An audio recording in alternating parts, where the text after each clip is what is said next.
So guys, let's discuss this question. Question is, in this question we have given two statements, statement 1 और statement 2. दो statements given है. अब बताना है कौन सी statement ठीक है कौन सी गलत है. स्टेटमेंट 1 में दे रखा है range is a measure of absolute dispersion. Range का फॉर्मूला क्या होता है? रेंज का फॉर्मूला होता है highest value minus lowest value. जो हमारा आंसर आएगा वो ओरिजिनल यूनिट्स में ही आंसर आएगा.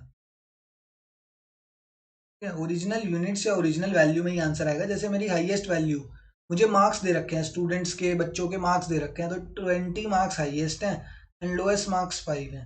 तो रेंज कितनी आ गई? Range is of 15 marks. ठीक है, मार्क्स में ही ओरिजिनल टर्म्स में ही मेरा आंसर आ गया. तो जब मेरा आंसर ओरिजिनल टर्म्स में या ओरिजिनल यूनिट्स में आता है तो उसको बोला जाता है एब्सोल्यूट मेजर. तो क्या बोला जाता है? Absolute major. अगर मेरा आंसर किस में आता, मान के चलो इसकी जगह ओरिजिनल यूनिट्स की जगह मेरा आंसर आता परसेंटेज वैल्यू में, कि मैं अपना आंसर परसेंटेज वैल्यू में निकाल रहा हूँ, तो उसको बोला जाता है रिलेटिव मेजर. तो यहाँ पे परसेंटेज वैल्यू तो है नहीं. रेंज में क्या आता है? रेंज में हमेशा ओरिजिनल यूनिट्स आते हैं. तो range is an absolute measure of dispersion. तो ये ऑप्शन नंबर जो स्टेटमेंट 1 है, स्टेटमेंट 1 बिल्कुल सही है. This is a true statement. Statement number 2 is range is based on all the observations. Range जो है वो सारी ऑब्जर्वेशंस पे बेस्ड होती है. अरे भाई अभी तो बात कर रहे हैं हम.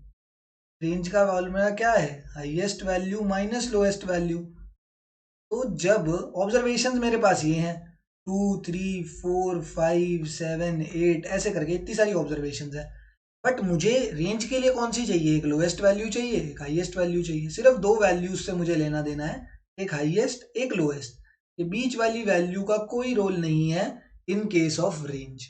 रेंज में मुझे इन सब की जरूरत ही नहीं है. मुझे सिर्फ अगर तुम एक ऑब्जर्वेशन की हाईएस्ट वैल्यू दे दोगे एंड उसकी लोएस्ट वैल्यू दे दोगे तो मैं उसका रेंज निकाल दूंगा. 8 माइनस 2 वैल्यू आ जाएगी मेरी 6.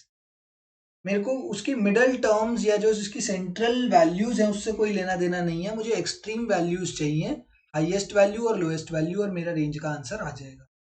तो the statement number 2 is false.